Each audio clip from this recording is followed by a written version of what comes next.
Hello guys, అందరూ ఎట్లున్నారు? బాగున్నారని అనుకుంటున్నా. సో ఇవాళైతే మనం సీఎస్‌కే చేయవలసిన ప్లేయింగ్ 11 చేంజెస్ ఏంటిది ఆర్ఆర్ మ్యాచ్‌తోని వాటి గురించి అయితే మాట్లాడుకుందాం. అండ్ దాంతో పాటు నిన్న జరిగిన మిస్టేక్స్ ఏంటి, సీఎస్‌కే మిస్టేక్స్, సో అవి కూడా చూద్దాం గైస్. సో చలో వీడియోలోకి అయితే వెళ్ళిపోదాం. సో గైస్, ఫస్ట్ అయితే మన కోహినూర్ అహ్మద్‌కి అయితే స్పెషల్ మెన్షన్ గైస్. అతనైతే పీక్ ఫామ్‌లో అయితే ఉన్నాడు. మనం చెప్పుకోదగ్గ ఒక ప్లేయర్ మంచిగా ఆడుతున్నాడు మన టీంలో అంటే అదైతే మన నూర్ అహ్మదే. సో మొన్నటి మ్యాచ్‌లో ఎంఐతోని 4 వికెట్స్ అండ్ నిన్న కూడా 3 వికెట్స్ అయితే తీశాడు.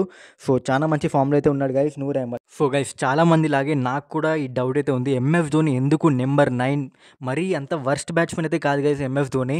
సో ఎందుకు అంత కిందికి వస్తున్నాడో నాకైతే తెలీదు. నిన్ననైతే వికెట్స్ కూడా తొందరగా పడిపోయి ఓవర్స్ కూడా హ్యాండ్‌లో ఉండే. ఆ 50 రన్స్ కాస్త రవిచంద్రన్ అశ్విన్ కంటే ముందొచ్చుంటే మేబీ 30-40 రన్స్ మార్జిన్‌లో కూడా లూజ్ అయ్యే ఛాన్సెస్ అయితే ఉండే మనకు.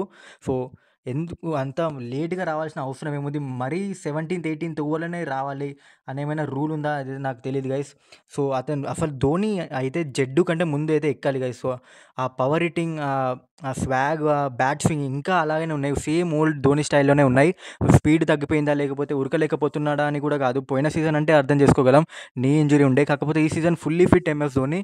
Same bat swing, same speed, ఎలాంటి చేంజెస్ అయితే లేవు. సో అయినా కూడా ఎందుకు అంత కిందికి వస్తున్నాడో తెలీదు. సో నెక్స్ట్ మ్యాచెస్‌లో అయితే నాకు తెలిసి ఒకవేళ ఇలాగే తొందరగా వికెట్స్ పడకూడదు. ఒకవేళ పడితే మాత్రం తొందరగా ఎక్కాలి గైస్. సో లేకపోతే మనకున్న ఒకే ఒక పవర్ హిట్టర్ శివం దూబే. సో శివం దూబే కాకుండా ఇంకెవరైనా పవర్ హిట్టర్ ఉన్నారంటే అదైతే మైబాయే sir.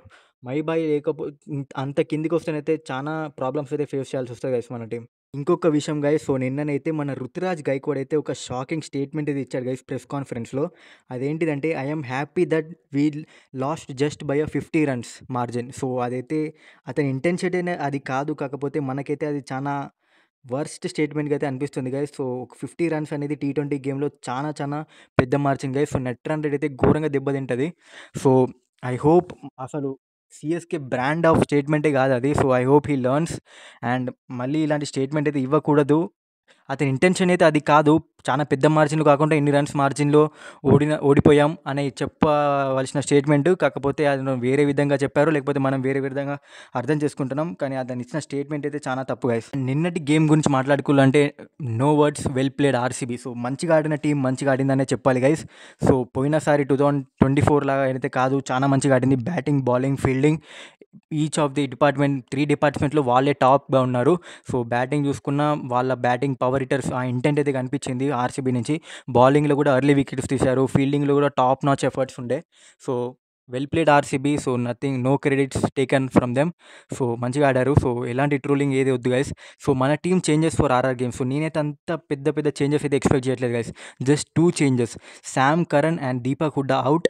Vijay Shankar or Devon Conway and Anshul Kamboj in. So ఈ 3 ప్లేయర్స్‌లో ఎవరైతే కన్ఫర్మ్‌గా రావాలి గైస్. సో దీపక్ హుడ్డాని నమ్ముకొని అయితే మనమైతే ఉండలేము. సో అతనైతే ఒక కాలంలో కొట్టాడు గైస్. ఏదో ఒక్క మ్యాచ్ గెలిపించాడు అంతే. సో దాని తర్వాతనైతే ఎలాంటి మంచి నాకైతే రాలేదు దీపక్ హుడ్డా నుంచి. సో దీపక్ హుడ్డాని నమ్ముకొని అయితే మనం ఉండలేము. అండ్ మన బౌలింగ్ కూడా, ఫాస్ట్ బౌలింగ్ కూడా కొంచెం వీక్ అయితే అనిపిస్తుంది గైస్. సో శామ్ కరణ్ నిన్న చూసారు కదా డెత్‌లో టిమ్ డేవిడ్ ఒక్క ఓవర్‌లోనే మ్యాచ్ అయితే చేంజ్ అయిపోయింది గైస్. 170-190 చాలా పెద్ద మార్జిన్ అయితే ఉంటది గైస్. సో ఆ 20 రన్స్ మార్జిన్ కూడా ఒక ప్రెషర్ అయితే క్రియేట్ చేస్తది ఆపోజిషన్ మీద. సో శామ్ కరణ్ బౌలింగ్ లేదు, బ్యాటింగ్ లేదు, ఏం లేదు. So we have to get Anshul Kamboj in and బ్యాటింగ్‌లో Devon Conway or Vijay Shankar. So వీళ్ళిద్దరిట్లో ఎవరో ఒకరు అండ్ అన్షుల్ కంబోజ్. ఈ చేంజెస్ అయితే నేనైతే ఎక్స్‌పెక్ట్ చేస్తున్నా గైస్. సో రాహుల్ త్రిపాఠిని నేను ఇప్పటికీ బ్యాక్ చేస్తా గైస్.